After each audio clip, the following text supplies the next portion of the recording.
So hello everyone. आज हम पढ़ेंगे कॉन्टेम्परेरी सेंटर्स ऑफ पावर के बारे में। ठीक है, जैसे लास्ट चैप्टर में हम मूव कर गए थे कोल्ड वॉर से। ठीक है कि कोल्ड वॉर कैसे हुआ था, बाइपोलैरिटी था स्ट्रक्चर में, फिर धीरे धीरे हम यूनिपोलैरिटी की तरफ बढ़े कि जैसे ही यूएसएसआर डिसइंटीग्रेट हुआ तो हमने देखा कि कैसे एक वर्ल्ड पूरा एक यूनिपोलर में थोड़ा सा चेंज होने लगा, जहां यूएस अपनी हेजेमोनिक पावर शो करने लगा। तो उसको चैलेंज करने के लिए और other contemporary centres of power world में एग्जिस्ट करती हैं, उसके अलग अलग जैसे रीजनल पावर जैसे ईयू, आसियान, चाइना। हम आज इन्हीं के बारे में पढ़ेंगे कि वर्ल्ड में जो इंटरनेशनल ऑर्डर है उसमें अदर सेंटर्स ऑफ पावर कौन कौन से हैं। ठीक है, मैं मेजरली आपको रिव्यू दूं। ठीक है, तो आज हम पढ़ेंगे ईयू के बारे में। ठीक है, ईयू के बारे में पढ़ेंगे हम। आज पढ़ेंगे आसियान के बारे में इस चैप्टर में, और हम पढ़ेंगे चाइना के बारे में। ठीक है, और हम ब्रीफली में पढ़ेंगे इंडिया और चाइना के रिलेशंस को। ठीक है, हम इंडिया और चाइना के रिलेशंस को थोड़ा सा एक्सप्लोर करेंगे। ठीक है, तो ये चैप्टर बहुत इंटरेस्टिंग होने वाला है, और इसमें हम देखेंगे कि कैसे, और हम ब्रिक्स के बारे में भी पढ़ेंगे। ब्रिक्स, ठीक है, ब्रिक्स के बारे में पढ़ेंगे। और हम देखेंगे कि कैसे यूएस की जो हेजेमोनिक पावर है, यूएसए, जो दुनिया का दादा बना फिरता है कि मैं हूँ दादा पूरे वर्ल्ड का, उसको चैलेंज करती है ये सारी ऑल्टरनेटिव पावर। ठीक है, ये इंटरनेशनल सिस्टम में। तो these alternative power are very essential to challenge the US in international domain, ताकि वो अपनी हेजेमनी स्टैब्लिश ना कर ले, और मतलब खुद दुनिया का दादा ना बन जाए, और दुनिया एक मल्टीलैटरल हो। ठीक है, ये इंश्योर करती है ये सारी पावर मल्टीलैटरल हो। ठीक है, तो हम इन सारे रीजनल ऑर्गेनाइजेशन या सुप्रा नेशनल ऑर्गेनाइजेशन को हम एक्सप्लोर करेंगे। ठीक है, और हम ट्राई करेंगे कि हम शॉर्ट, ब्रीफ और कंसाइज कॉन्सेप्ट में, जैसा हमारा हमें एक ये रहा है, ठीक है, आइडिया रहा है कि इस चैप्टर को हम कवर करेंगे, और एक रिवीजन पॉइंट ऑफ व्यू से भी अच्छा रहेगा ये। लास्ट में मैं पीवाई को भी कवर करूंगा। ठीक है, फर्स्ट ऑफ ऑल हम आते हैं यूरोपियन यूनियन पे। ठीक है, यूरोपियन यूनियन इवोल्यूशन के बारे में पढ़ते हैं। अपार्ट फ्रॉम दैट मैं स्टार्ट करूंगा सबसे पहले कि, ठीक है, यूरोपियन यूनियन। आप मैं थोड़ा सा आपको एक ब्रीफ आउटलाइन देता हूँ। ठीक है, आफ्टर 1945, वर्ल्ड वॉर के बाद, ठीक है, यूरोप के पास एक क्राइसिस आया कि अब यूरोप के पास चॉइस था कि क्या हम दोबारा से वही लड़ाई झगड़े में चले जाएं, या हम कुछ प्रोडक्टिव करें। ठीक है, प्रोडक्टिव करें एक इंटीग्रेटेड पार्ट बन के। ठीक है, तो इसको प्रपोज किया। ठीक है, इसको प्रपोज किया मार्शल प्लान में यूएस ने। ठीक है, मार्शल प्लान, ये मार्शल प्लान क्या होता है, मैं ये ब्रीफली बताता हूँ। एक ये यूएस यूएस गवर्नमेंट ने एड दिया था, कितना का, 13 बिलियन डॉलर का। 13 बिलियन डॉलर का एड दिया गया था किसको, यूरोप को रिवाइव करने के लिए। ठीक है, पोस्ट वॉर जो आफ्टर वर्ल्ड वॉर 2। ठीक है, वर्ल्ड वॉर 2 के बाद पूरा का पूरा यूरोप एक तरीके से खंडर बन गया था। ठीक है, इनके पास कोई प्रॉपर इकोनॉमी नहीं बची थी। ठीक है, इकोनॉमी पूरी टूट गई थी, तहस नहस हो गई थी। उसको रिवाइव कराने के लिए और यूरोप को दोबारा से एक नॉर्मल मार्केट, नॉर्मल प्लेस बनाने के लिए यूएस ने इसमें 13 बिलियन डॉलर उसको एज अ एड के तौर पे दिया। ठीक है, ताकि रिवाइव किया जा सके। अब आप बोलिएगा कि इसमें यूएस का क्या फायदा है।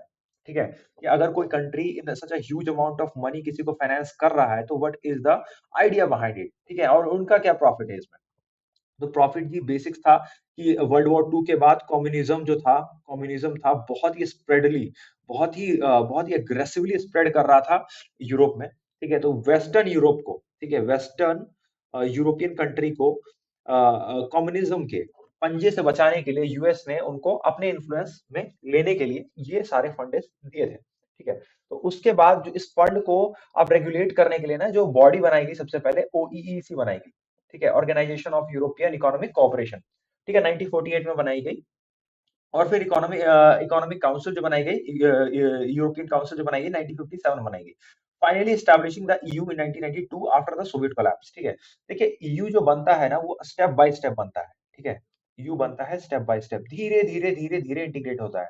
ठीक है, सडनली नहीं होता है ईयू की आगे सारे कंट्री इंटीग्रेट हो गए और बना दिया यूरोपियन यूनियन, नहीं, धीरे धीरे इसका इंटीग्रेशन का पार्ट चलता है।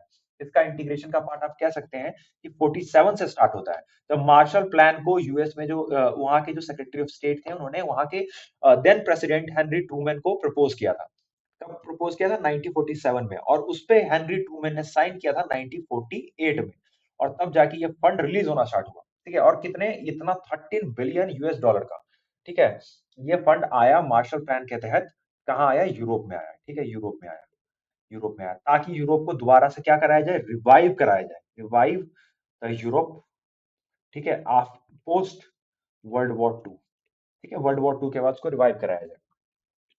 ठीक है, फिर इंटीग्रेशन का पार्ट, जैसे मैंने बोला ना कि यूरोप, अब यूरोप के पास चॉइस था, या तो आप दोबारा से वैसे ही वॉर लाइक सिचुएशन में आपस में लड़ते, ठीक है, वैसे ही रीजनल कॉन्फ्लिक्ट में फंसे रहिए, या इंटीग्रेट होके पूरे के पूरे रीजन को एक इकोनॉमिक प्रॉस्पर रीजन बनाइए। ठीक है, तो इन्होंने इंटीग्रेशन वाला पार्ट चूज किया। ठीक है, create a common currency euro, common foreign policy and a unified internal market. तो देखिए, यूरोपियन यूनियन है ना, यूरोपियन यूनियन एक है, क्या कहता है, एक सुपर नेशनल ऑर्गेनाइजेशन है। अब बोलते हैं इसका मतलब क्या होता है। ठीक है, ये एक कंट्री की तरह भी एक्ट करती है, समटाइम्स आप देखेंगे इसको, समटाइम्स कंट्री की तरह भी एक्ट करती है। इनके खुद के नेशनल एंथम, ठीक है, इसके पास खुद का नेशनल एंथम है, खुद का क्या कहता है नेशनल एंथम है, खुद की कॉन्स्टिट्यूशन, नहीं कॉन्स्टिट्यूशन अभी तक बना नहीं पाए डिस्पाइट सेवरल प्रोसेस। ठीक है, इनका खुद का फॉरेन पॉलिसी है, कॉमन फॉरेन पॉलिसी है, खुद की करेंसी है, इनकी कुछ की करेंसी है जिसको यूरो कहते हैं। ठीक है, और इसमें तो ये इंटीग्रेट करती है यूरोपियन मार्केट को। ठीक है, तो इसमें आप बताइएगा कि कमेंट सेक्शन में बताइएगा आप कि कौन ऐसी बिगेस्ट वेस्टर्न यूरोपियन कंट्री है जिन्होंने यूरोपियन यूनियन से एग्जिट लिया। ठीक है, ये काफी डिबेट में रहा था और काफी ज्यादा न्यूज में भी रहा था, हेडलाइन में। ठीक है, now come to the limitation, कि इसकी लिमिटेशंस क्या है। ठीक है, deep tension exist between the member nation regarding sovereignty and economic policies. ऐसा नहीं है कि यूरोपियन यूनियन में इंटीग्रेशन में सारे भाई खुश खुश आ गए कि चलो ठीक है, यूरोपियन यूनियन बनाते हैं और सारे कंट्रीज मिल के एक साथ ही आगे, यूरोप सारे वेस्टर्न और ईस्टर्न यूरोपियन कंट्रीज आते हैं, यूरोपियन यूनियन का स्थापना करते हैं। नहीं, ऐसा नहीं हुआ। स्टिल देयर आर कंट्रीज में, अभी भी कंट्रीज में उनके फॉरेन पॉलिसीज में, डिफेंस पॉलिसीज में, ठीक है, अभी भी इनके बीच में एक डिफर स्टैंड करता है। ठीक है, एक डिफरेंट स्टैंड पॉइंट है इनके बीच में। ठीक है, तो या यूरोपियन यूनियन के बारे में ये मैं बेसिक आउटलुक दे रहा था। ठीक है, now come to the EU global influence. ठीक है, कि ईयू का ग्लोबल इन्फ्लुएंस क्या है, अब ईयू की इंपॉर्टेंस क्या है। ठीक है, इकोनॉमिक तौर पे देखते हैं, डिप्लोमेटिक तौर पे देखते हैं और मिलिट्री तौर पे देखते हैं। Economic, the EU is the world second largest economy, USA के बाद। ठीक है, यूएसए के बाद वर्ल्ड की सेकंड लार्जेस्ट इकोनॉमी है, कलेक्टिव वे में अगर देखें तो। ठीक है, अगर एक पर्टिकुलर कंट्री के वे में देखेंगे तो ऑफ कोर्स चाइना होगी, पर अगर हम कलेक्टिव वे में अगर यू को एज अ नेशन स्टेट की तरह कंसिडर करें, तो EU is the world second largest economy after the US. ठीक है, the euro poses a potential threat to the dominance of the US dollar. ठीक है, अब देखिए यूरो जो है ना, इनकी जो करेंसी है, इनकी जो करेंसी है यूरो। ठीक है, यूरो ये क्या करती है, ये चैलेंज करती है किसके, यूएस डॉलर के डोमिनेंस को चैलेंज करती है इंटरनेशनल ऑर्डर में। ठीक है, और diplomatic, EU member France holds permanent seat on the UN security council. और आपको पता है फ्रांस जो है P5 मेंबर जो है ना यूएनएससी की, उसमें से एक मेंबर है। ठीक है, और इसके पास क्या है, वीटो पावर है। आप सबको पता होगा veto power, how much essential is veto power when it comes to the decision making of UNSC. ठीक है, डिसीजन मेकिंग, आपको पता है यूएनएससी के डिसीजन मेकिंग में वीटो पावर, अगर एक कंट्री ने भी रिजोल्यूशन में वीटो लगा दिया तो वो पूरा का पूरा रिजोल्यूशन रुक जाता है वहीं पर। ठीक है, तो veto power is that much essential. UNSC कितना पावरफुल है, और उसमें वीटो पावर जो कंट्री, जो P5 कंट्रीज है, वो काफी ज्यादा पावरफुल कंट्री कह सकते हैं, या आप कहते हैं winner of the world war 2 है सारी। ठीक है, जैसे यूएसए हो गई, यूके है, फ्रांस है, चाइना है और रशिया है। पहले अस्ट बाय यूएसएसआर हुआ करता था इसमें। ठीक है, तो मिलिट्री पे आते हैं। Combined EU arm forces are the second largest in the world, spending heavily on defence tech. EU की जो आर्म फोर्सेस है ना, वो सेकंड लार्जेस्ट है ऑन द वर्ल्ड में, और spending heavily on the defence tech. और इसमें आप कह सकते हैं कि थोड़ा नेटो का भी इन्फ्लुएंस रहा है, नॉर्थ अटलांटिक ट्रीटी ऑर्गेनाइजेशन जो है। ठीक है, नॉर्थ अटलांटिक ट्रीटी ऑर्गेनाइजेशन क्या है, एक सिक्योरिटी है, सिक्योरिटी ट्रीटी है between the western European countries, mostly western European countries and the USA. ठीक है, ये ऐसी ट्रीटी है, ठीक है, western European country, European countries, ये ऐसी ट्रीटी है जिसमें अगर किसी भी एक कंट्री पे अटैक होता है, किसी भी एनी अदर फॉरेन पावर या कोई भी किसी भी प्रकार का इन्वेजन होता है, तो ये सारी कंट्रीज मानेंगे कि वो अटैक या इन्वेजन हमारे ऊपर हुआ है, और ये सब मिल के उस कंट्री का जवाब देंगे। ठीक है, आपने सुना होगा अभी जो यूक्रेन का और रशिया का वॉर चल रहा है, ये इसी वजह से हुआ है, क्योंकि यूक्रेन जो था वो बहुत ही कोशिश कर रहा था कि मैं एक नेटो का पार्ट बन जाऊं, और जैसे ही, और रशिया नहीं चाहता था कि यूक्रेन नेटो का पार्ट बने, बिकॉज नेटो रशिया के बॉर्डर तक पहुंच जाएगा, और रशिया को ये बिल्कुल मंजूर नहीं है कि नेटो उसके बॉर्डर तक पहुंच जाए। ठीक है, तो इसलिए रशिया ने उससे पहले ये नेटो को ज्वाइन करे, रशिया ने उससे पहले ही यूक्रेन पे अटैक कर दिया। ठीक है, तो ये ईयू का ग्लोबल इन्फ्लुएंस है, ठीक है। और ईयू आज में जब अब हम देखते हैं कि क्योंकि आजकल की जो इंटरनेशनल सिस्टम है बहुत ही वोलाटाइल है, आप न्यूज देखते होंगे, तो यूएस ने वेनेजुएला के प्रेसिडेंट को उठा लिया, ठीक है। और पूरे वर्ल्ड ओवर में एक डिबेट छिड़ गई कि क्या एक ये इंटरनेशनल ऑर्डर में कोई मतलब कोई सुनने वाला है, मतलब कोई एक प्रॉपर वर्ल्ड ऑर्डर है या कोई बस एक हेजेमोनिक पावर है कि जिसके पास ज्यादा पावर है उससे वो कंट्री चला रहा है, वो कुछ भी कर रहा है, मनमानी कर रहा है, ठीक है। एक सॉवरेन कंट्री के प्रेसिडेंट को आप ऐसे नहीं उठा सकते। तो ये जो है और अलग-अलग जो यूएस की जो भी टैरिफ पॉलिसी आप सुन रहे होंगे, जो टैरिफ लगाते हैं डोनाल्ड ट्रम्प, तो इससे भी काफ़ी विरोध करता है इसका ईयू, ठीक है? और ईयू एक पोटेंशियल आप कह सकते हैं कंटेंडर भी है कि यूएसए को जो चैलेंज कर सकता है, ठीक है? इंटरनेशनल मार्केट में, ट्रेड में, क्योंकि इनका काफ़ी ज़्यादा डोमिनेंस है। इनका यूरो इनको अपोज़ भी कर सकता है थ्रेट उनके डोमिनेंस को, ठीक है? Now let's come to the ASEAN. और मैंने ट्राई किया है कि मैंने सारे शॉर्ट में मैं कवर कर रहा हूँ, ठीक है। लॉन्ग में सारा कॉन्सेप्ट समझना है तो मैं उसके लिए अलग से एक वीडियो कवर कर दूंगा।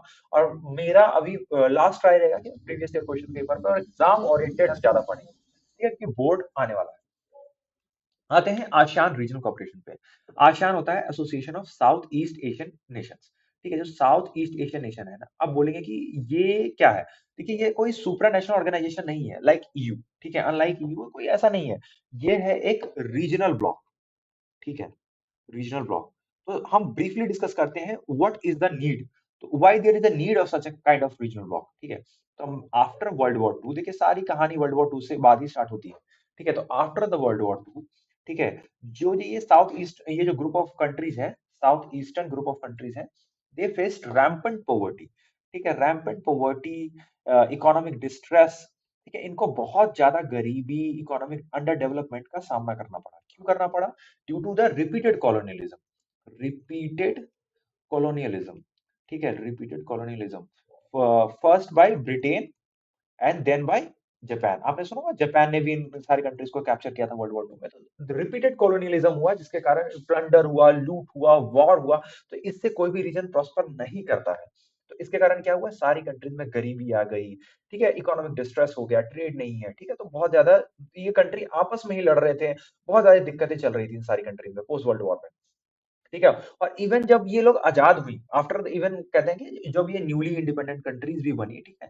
तो न्यूली इंडिपेंडेंट कंट्रीज बनने के बाद भी इनके पास एक ये आ गया, क्या कहता है, इनके पास एक क्वेश्चन आ गया, डिलेमा आ गया। डिलेमा था कोल्ड वॉर वाला, ठीक है, कि कोल्ड वॉर में अब ये कौन से पावर ब्लॉक को ज्वाइन करे, ठीक है। तो इस काइंड ऑफ सिचुएशन में 5 ग्रुप ऑफ कंट्रीज, ठीक है, 5 ग्रुप ऑफ कंट्रीज ने आसियान को बनाया, ठीक है। ये 5 जो ग्रुप ऑफ कंट्रीज है ये फाउंडिंग मेंबर है। बाकी जो 5 कंट्री है जो आप अभी देख रहे होंगे 10 कंट्री है, ठीक है। ओरिजिनली इसमें 5 कंट्री ने ही ग्रुप को बनाया था, ठीक है। बाद में 5 कंट्री ने ज्वाइन कर लिया, ठीक है। तो आज ये 10 कंट्रीज का एक समूह है, ग्रुप है। और ये जो आप देख रहे हैं ये आसियान का फ्लैग है। इसमें ये जो है जो पैडी वाला ये स्टिक है, ये 10 है टोटल, इसका नंबर है जो टोटल है 10, तो सिग्निफाई करता है 10 number of countries south east Asian countries, ठीक है।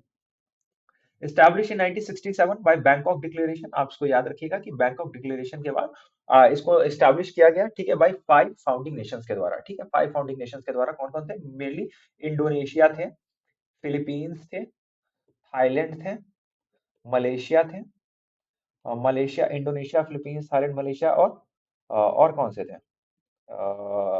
एक कंट्री है याद नहीं आ रहा। इंडोनेशिया तो नहीं। चलो ठीक है, हम नेक्स्ट में देखते हैं। Objectives, accelerate economic growth, social progress and cultural development, ठीक है। तो इनकी ऑब्जेक्टिव क्या थी? इसका मेन ऑब्जेक्टिव बताऊं, प्राइमरी ऑब्जेक्टिव है इनका इकोनॉमिक ग्रोथ। इनको रीजन में चाहिए थी अच्छी इकोनॉमिक ग्रोथ, ठीक है। इनको स्टैग्नेंट इकोनॉमी नहीं चाहिए थी, इनको एक प्रोग्रेसिव इकोनॉमी चाहिए थी, ठीक है। एक रैपिडली डेवलपिंग इकोनॉमी चाहिए थी, और सोशल प्रोग्रेस और कल्चरल डेवलपमेंट भी चाहिए था। और इनका एक सेकेंडरी मोटिव क्या था कि आपस में हम लड़े नहीं, और जितने भी सिक्योरिटी रीजन्स हो, ठीक है, जो भी सिक्योरिटी प्रॉब्लम्स हो या बॉर्डर डिस्प्यूट हो, इसको हम कोऑपरेशन के थ्रू, ठीक है, कोऑपरेशन एंड डायलॉग्स के थ्रू सुलझा लें, ठीक है। तो ये इनका एक काफी अच्छा कॉन्सेप्ट है। और इनके इस कॉन्सेप्ट को आसान वे कहते हैं, a form of interaction that is informal, कहते हैं ना इनफॉर्मल। ईयू वगैरह में पार्लियामेंट बनी है, काफी ज्यादा फॉर्मेलिटी है, ठीक है। तो यहाँ पर ये जो ग्रुप ऑफ समूह का कंट्री है ना, 10 कंट्री, ये बोलते हैं हम काफी इनफॉर्मल और नॉन कन्फ्रंटेशनिस्ट, नॉन कन्फ्रंटेशनल, ठीक है, सॉरी मैं प्रोनाउंसिएशन करने में थोड़ा सा दिक्कत हो गया मुझे, इनफॉर्मल और नॉन कॉन्फ्रंटेशनल, ठीक है, मतलब ये कन्फ्रंट नहीं कर रही है एक दूसरे को, नॉन कन्फ्रंटेशनल है, और कोऑपरेटिव है, मतलब एक दूसरे को कोऑपरेट कर रही है, ठीक है, कैसे एस्टेब्लिश करने में, म्यूचुअल काइंड ऑफ क्लाइमेट में जहां सब प्रॉस्पर कर सके, ठीक है। अब आते हैं थ्री पिलर्स ऑफ आसियान, ठीक है, ये इंपॉर्टेंट है, ठीक है, ये इंपॉर्टेंट है, कैसे ये इंपॉर्टेंट है, आपको ये ब्रीफली समझा देगी कि अब आसियान किस तीन पिलर्स पे काम कर रही है, ठीक है, एक सिक्योरिटी कम्युनिटी है, इस सिक्योरिटी कम्युनिटी का क्या मोटिव है, ये कहती है uphold peace and neutral cooperation, establish the ASEAN regional forum in 1994 to coordinate security and foreign policy, ठीक है, जो ये 10 ग्रुप ऑफ कंट्रीज है ना, ये ट्राई करती है कि इनका एक कॉमन सिक्योरिटी और फॉरेन पॉलिसी हो, कोई भी जो फॉरेन स्टांस हो किसी भी मुद्दा पे, इंटरनेशनल मुद्दा पे, उनका एक कॉमन हो, ठीक है, और इनकी जो इनको सिक्योरिटी पॉलिसी भी हो ये भी कॉमन हो, और आपस में अगर कोई इशू आ जाए, ठीक है, बॉर्डर डिस्प्यूट आ जाए, ठीक है, टेरिटोरियल डिस्प्यूट आ जाए, तो इसको ये लोग म्यूचुअल एग्रीमेंट एंड डायलॉग के साथ सोल्व करें, ना कि वॉर वॉर के तरफ या डायरेक्ट कॉन्फ्रंटेशन के तरफ बढ़ जाए, ठीक है, आप समझ में आ रहा है आपको, तो ये इनका, ताकि ये जो इनका इन्होंने अपनी जो सिस्टम थी रिड्रेसल सिस्टम, अगर कोई भी दिक्कतें आ गई तो दिक्कत को कैसे सुधारना है, इसका सिस्टम बहुत मजबूत बनाया है आसियान ने।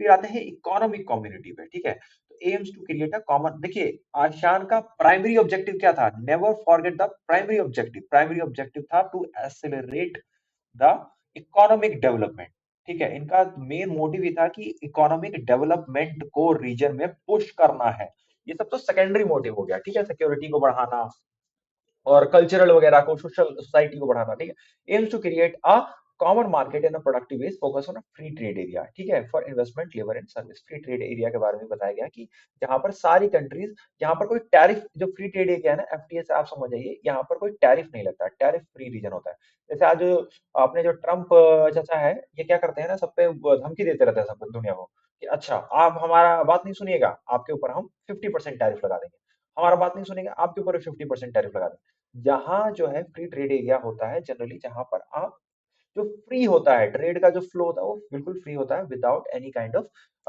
टैरिफ, ठीक है, किसी भी तरीके का बैरियर नहीं होता, ठीक है, और फ्री इनफ्लो और आउटफ्लो ऑफ ट्रेड होता है वहाँ पे। फिर आते हैं सोशो कल्चरल कम्युनिटी में, focuses on enhancing human development and promoting regional identity through social cooperation, एक सोशल कॉपरेशन, क्योंकि इनकी जो कल्चरल है थोड़ी ये भी commonality, you can find the commonality in the culture of these countries, ठीक है, क्योंकि आपस में जुड़ी हैं ये, और see south east Asian countries, तो इनके बीच में आपस में थोड़ा सा कोऑपरेशन रहेगा, जिससे इनका क्या होगा, एक ह्यूमन डेवलपमेंट इनहैंस होगा, इनकी ह्यूमन डेवलपमेंट, ठीक है, और रीजनल आइडेंटिटी भी इनकी प्रमोट की जाएगी, ठीक है।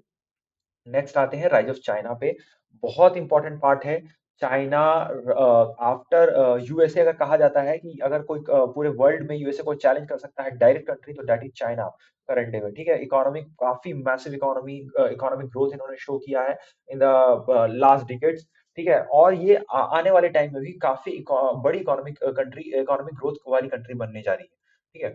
आते हैं China shift to market economy, तो चाइना पर शुरू से स्टार्टिंग से ऐसा नहीं था, आप हमने अगर आपने पढ़ा होगा कि चाइना जब रेवोल्यूशन के बाद जो चाइना बना, ठीक है, जो माओ जेडोंग ने चाइना जो बनाया, ठीक है, उसके बाद चाइना वैसा नहीं था, चाइना एक कम्युनिस्ट कंट्री था, China was a communist country, आज भी, हालांकि कम्युनिस्ट कंट्री चाइना आज भी है, पर ये काफी एक रूढ़िवादी ऑर्थोडॉक्स कम्युनिस्ट कंट्री था, तो काफी ज्यादा मतलब बहुत ही ज्यादा स्टेट कंट्रोल था इसमें, you can find the reference like much like Soviet union के मॉडल पे आप समझ लीजिए, बिल्कुल था ये, स्टेट कंट्रोल था, सब कुछ स्टेट कंट्रोल है ये, इन्होंने धीरे धीरे कुछ चेंजेस लाए, और जिसके कारण चाइना को आप देख रहे हैं, और यूएसएसआर वो चेंजेस लाने में फेल रहा, इसलिए यूएसएसआर कोलैप्स हो गया पूरा का पूरा सिस्टम, ऐसे यूएसएसआर में और भी सारी खामियां थी, और यहाँ जनरली हम देखते हैं यूएसएसआर उस सिस्टम को और कुछ रिफॉर्म लाने में फेल हो गया, पर चाइना ने धीरे धीरे वो रिफॉर्म ले आया, और चाइना उस रिफॉर्म के साथ बहुत स्पीड अप में ग्रोथ भी किया, और उसकी कम्युनिज्म भी इंटैक्ट रही, ठीक है। आते हैं सबसे पहले चाइना ना वो एक क्लोज का किसी के साथ इंटरेक्शन नहीं था उनका, तो उसका इंटरेक्शन सबसे पहले 1973 में होता है, जब वो यूएस के साथ फॉर्मल रिलेशंस बना लेते हैं, ठीक है, एम्बेसी वगैरह खोल लेते हैं, ठीक है, वही मतलब डिप्लोमेटिक रिलेशंस ओपन कर लेते हैं। फिर आता है 1978 में ओपन डोर पॉलिसी के बारे में, ठीक है, डेंग जाओपिंग ये उस टाइम के प्रीमियर थे, इससे पहले भी एक प्रीमियर जोउ इनलाई थे, ठीक है, प्रीमियर जोउ इनलाई, उन्होंने 4 मॉडर्नाइजेशन की बात करी थी, 4 मॉडर्नाइजेशन, याद रखिएगा, बहुत इंपॉर्टेंट पॉइंट है, 4 मॉडर्नाइजेशन, एक था एग्रीकल्चर, एक था साइंस एंड टेक्नोलॉजी, ठीक है, दूसरा था इंडस्ट्री, तीसरा था इंडस्ट्री, और चौथा था साइंस एंड टेक्नोलॉजी हो गया, इंडस्ट्री हो गया, एग्रीकल्चर हो गया, और था डिफेंस। डिफेंस। तो ये चार मॉडर्नाइजेशन की बात करी थी प्रीमियर जाओ इनलाई ने। और डेंग जाओपिंग ने, ठीक है, 1978 में ओपन डोर पॉलिसी लाई। ओपन डोर पॉलिसी क्या होता है भाई? ओपन डोर पॉलिसी आप ये समझ लीजिए कि हमारा दरवाजा खुला है, ठीक है, कोई भी वर्ल्ड की कंट्रीज आए और हमारे साथ ट्रेड करे, और हम बिल्कुल अपने आप फ्री ट्रेड एरिया या स्पेशल इकोनॉमिक जोन सेटअप करेंगे आपके लिए। आप यहाँ आ सकते हैं, आप यहाँ फॉरेन इन्वेस्टमेंट कर सकते हैं, अपनी इंडस्ट्रीज लगा सकते हैं, ठीक है। तो ये काफी ल्यूक्रेटिव ऑप्शंस दिया उन्होंने मार्केट्स लाइक यूएसए और यूरोपियन कंट्रीज के लिए, ठीक है, जो चीप लेबर में अपना बड़े बड़े प्रोडक्शन हाउसेज लगाना चाहती थी दूसरी कंट्रीज में, लाइक चाइना वगैरह में, ठीक है। यहाँ इनको चीप लेबर मिला, क्या मिला इनको? चीप लेबर मिला। इनकी प्रोडक्शन कॉस्ट गिर गई, ठीक है, इनको प्रोडक्शन कॉस्ट गिर गई। और बदले में चाइना को क्या मिला? चाइना को बड़ी बड़ी इंडस्ट्रीज मिल गई, ठीक है, इंडस्ट्रीज मिल गई, फॉरेन इन्वेस्टमेंट मिल गया इनको, फॉरेन इन्वेस्टमेंट मिल गया। और धीरे धीरे इनकी ह्यूमन रिसोर्सेज भी डेवलप हो गई, क्योंकि आप धीरे धीरे जब आप काम करते हो तो आपका ह्यूमन जो ट्रेन हो जाता है, ठीक है, पर्टिकुलर स्किल्स में। तो ये भी हो गया, तो समझ रहे हैं, फायदा दोनों साइड से हुआ। और चाइना धीरे धीरे ग्रो कर गया, ठीक है। स्पेशल इकोनॉमिक जोन सेटअप किया गया to attract foreign direct investment. Foreign direct investment होता है कि यानी फॉरेन कंपनीज या एमएनसी, बड़ी बड़ी जो कंपनियां होती हैं, अलग अलग देश की कंपनियां दूसरे कंट्री में जाके सेटअप करती है फॉर प्रोडक्शन पर्पसेस या सर्विसेज पर्पसेस के लिए, ठीक है। और उससे क्या होता है? एक्सपोर्ट बूस्ट होता है। अगर सपोज कीजिए जैसे हम लोगों ने बीच में बहुत ज्यादा मार्केट में बहुत न्यूज आई थी कि एप्पल अपनी बड़ी बड़ी जो कंपनीज है वो सेटअप करेगा इंडिया में। जैसे इंडिया की जो प्रोडक्शन एक्सपोर्ट है वो एप्पल प्रोडक्ट से लेके बहुत बढ़ जाएगा, ठीक है, वगैरह वगैरह। तो उसी तरीके से चाइना में ये 1978 से होता रहा है। फिर प्राइवेटाइजेशन की बात करी, agriculture was privatised in 1982 followed by industry 1998। उन्होंने धीरे धीरे धीरे प्राइवेटाइज किया, कोई शॉक थेरेपी की तरह अचानक से प्राइवेटाइज नहीं कर दिया चीजें, जैसे जबरदस्ती रातों रात सबको थ्रो अवे प्राइस पे बेच दिया, वैसा नहीं किया, धीरे धीरे प्राइवेटाइज हुआ। फिर डब्ल्यूटीओ की एंट्री, जो इन्होंने वर्ल्ड ट्रेड ऑर्गेनाइजेशन को भी ज्वाइन कर लिया 2001 में, to mark China full integration into the world economy. और धीरे धीरे अब पता है ये चाइना को क्या कहते हैं? इसको कहते हैं चाइना की डुअलिटी, ठीक है, डुअलिटी ऑफ चाइना। डुअलिटी क्या कहते हैं? क्यों कहेंगे डुअलिटी? यानी एक एक पहिया कम्युनिज्म की तरफ है, ठीक है, कम्युनिज्म की तरफ है, और दूसरा पहिया कैपिटलिज्म की तरफ भी है। यानी हम कैपिटलिस्ट मॉडल को भी ध्यान रख रहे हैं और कम्युनिस्ट मॉडल को भी ध्यान रख रहे हैं। तो ये चाइना है, इसको डुअलिटी नेचर कहते हैं चाइना का, ठीक है, duality nature of China's economy, ठीक है, करंट डे इकोनॉमी। अब हम एक्सप्लोर करते हैं इंडिया चाइना रिलेशंस को। काफी कॉम्प्लिकेटेड रहे इन दोनों के देशों के रिलेशंस आपस में, ठीक है। ऑनसेट ऑफ 1962 वॉर, जब 1962 में सिनो इंडियन वॉर हुआ, उसके बाद रिलेशंस काफी खराब हो गए। अर्लियर हमारे प्रधानमंत्री पंडित जवाहरलाल नेहरू काफी ऑप्टिमिस्टिक थे इंडिया चाइना के रिलेशंस को लेके, ठीक है, उन्होंने हिंदी चीनी भाई भाई जैसा स्लोगन्स भी दिया था, पर उनको चाइना ने हमेशा से डिसअपॉइंट किया। और चाइना के साथ हमारे कॉन्टिन्यूअस बॉर्डर टेंशंस रहे, ठीक है। 1962 में हमारा वॉर हुआ चाइना के साथ, 1967 में भी एक बॉर्डर क्लैश हुआ हमारा चाइना के साथ, और 1971 में भी जब हम पाकिस्तान के साथ वॉर पे गए थे तो चाइना बहुत अग्रेसिव पुश कर रहा था उस बॉर्डर पे, ठीक है। और तो ऐसे ऐसे हमारे कई मोमेंट्स हुए चाइना के साथ, ठीक है। पर स्टिल अगर बात करें इकोनॉमिक कॉपरेशन की, तो बायलैटरल ट्रेड जो है इन दोनों कंट्रीज के बीच में, ठीक है, बायलैटरल ट्रेड में समझते हैं दोनों कंट्री के बीच में जो ट्रेड है, मतलब चाइना इंडिया में क्या एक्सपोर्ट करता है और इंडिया चाइना में क्या एक्सपोर्ट करता है, ठीक है, इनका, ठीक है, आपस में जो है, making China one of the India largest trading partner है। पर रियलिटी बताऊं तो चाइना इंडिया को एक क्या कहता है, अपना प्रोडक्ट का डंपिंग ग्राउंड बना रहा है, ठीक है, डंपिंग ग्राउंड ऐसे बना रहा है कि अपनी सारी जो चीप प्रोडक्ट है, चीप टेक्नोलॉजी, वो सारी इंडिया में डंप कर देता है, ठीक है। तो इससे इंडिया का लार्जेस्ट ट्रेडिंग पार्टनर बना हुआ है चाइना, ठीक है। और ये इम्पॉसिबल है चाइना को बैन करना इस पीरियड ऑफ टाइम में, क्योंकि हम इतना हैविली रिलाई करते हैं चाइनीज प्रोडक्ट्स पे, ठीक है। फिर बॉर्डर डिस्प्यूट्स पे आते हैं। हमने देखा था रिसेंट में जो लद्दाख गलवान वैली में जो इंसिडेंट्स हुआ था, Arunachal Pradesh continue to strain ties, ठीक है, हमारे अभी भी रिलेशन कुछ अच्छे नहीं है चाइना के साथ। और our prime ministers and our minister of external affairs has continuously tried to improve our relations with the China, क्योंकि हमारा एक नेबरिंग कंट्रीज है और नेबर्स के साथ रिलेशन अच्छे रखना ऑप्शंस नहीं होता, जरूरत होती है, ठीक है। फिर आते हैं ग्लोबल स्ट्रेटजी पे, बोथ नेशंस कोऑपरेट इन मल्टीलैटरल फोरम्स, और बहुत ऐसे मल्टीलैटरल फोरम है लाइक ब्रिक्स एंड एससीओ, जहां ये दोनों नेशन कोऑपरेट भी करते हैं म्यूचुअली, ठीक है, अपार्ट फ्रॉम रीजनल कोऑपरेशन। अब ये माइलस्टोन है इंडिया चाइना टाइज के बारे में। सबसे पहले पंसिल एग्रीमेंट में 5 प्रिंसिपल के बारे में बताया, 5 प्रिंसिपल्स ऑफ म्यूचुअल, ठीक है, म्यूचुअल क्या कहता है ये, म्यूचुअल मतलब म्यूचुअल तरीके से कॉपरेशन करेंगे और म्यूचुअल एग्जिस्टेंस रहेगा सब में, ठीक है। तो ऐसे तो पांच, पर ये फेल हो गया बेसिकली, क्योंकि चाइना ने वो 1962 में वॉर कर दिया, ठीक है, इंडिया पे। फिर 68 में राजीव गांधी ने फिर दोबारा से ट्राई किया कि डिप्लोमेटिक रिलेशन सुधर जाए आपस में। फिर 2020 गलवान वैली का रिलेशन है, ठीक। अदर इमर्जिंग कंट्री है, ब्रिक्स है, ठीक है, Brazil, Russia, India, China, South Africa, ये एक another alternative centres of power है, और की ग्रुप चैलेंजिंग जी7 डोमिनेंस को चैलेंज करती है, ठीक है। फिर जापान है, high tech economy and third largest GDP है, स्ट्रेटेजिक पार्टनर एशिया पैसिफिक। और इसराइल को हम तो सुन ही रहे हैं टेक्नोलॉजी और डिफेंस स्ट्रेटेजी। अब आते हैं प्रीवियस ईयर क्वेश्चंस के बारे में, ठीक है। मैं ट्राई करूंगा कि प्रीवियस ईयर क्वेश्चन पेपर का एक अलग से वीडियो सीरीज बनाऊं, पर ट्राई करते हैं इसमें सारा कवर करते हैं, ठीक है। Assess the influence of European Union as a diplomatic centre, 6 mark का क्वेश्चन है। डिप्लोमेटिक सेंटर को समझा दीजिएगा कि कैसे कैसे फॉरेन पॉलिसी और उनकी डिफेंस पॉलिसी कैसे है, वो कैसे इन्फ्लुएंस करते हैं। फ्रांस कैसे एक खुद का एक न्यूक्लियर आर्सेनल कंट्री है और P5 मेंबर है, ठीक है। फिर आशान वे को बताइए कि इनफॉर्मल है, नॉन कन्फ्रंटेशनिस्ट है, और सिग्निफिकेंस बताइए कि रीजनल में इनके 3 पिलर्स को कीजिए, और रीजनल पीस कैसे ये मेंटेन करते हैं आपस में, ठीक है, ये एक्सप्लेन कीजिए। फिर चैलेंजेस है चाइनीज इकोनॉमी आफ्टर 97, चाइना को क्या चेंजेस आ गए, जैसे ओपन डोर पॉलिसी आ गया इनके, मॉडर्नाइजेशन आ गई policy, privatisation of agriculture, privatisation of industries 1998 में जो हुए थे इनके, ठीक है। फिर डब्ल्यूटीओ को उन्होंने ज्वाइन किया, ये सब एक्सप्लेन करना है इसमें। फिर what are the 3 pillars of ASEAN community, security वाला, कल्चर वाला और इकोनॉमिक वाला, ठीक है। ये सारे आंसर्स यहाँ पर लिखे हुए हैं कि कंसेंसस बेस्ड है। 3 pillar of security, economic, social वाला है, China post 1975 use a diplomatic centre, ठीक है। तो चलिए नेक्स्ट वीडियो में मिलते हैं, तब तक के लिए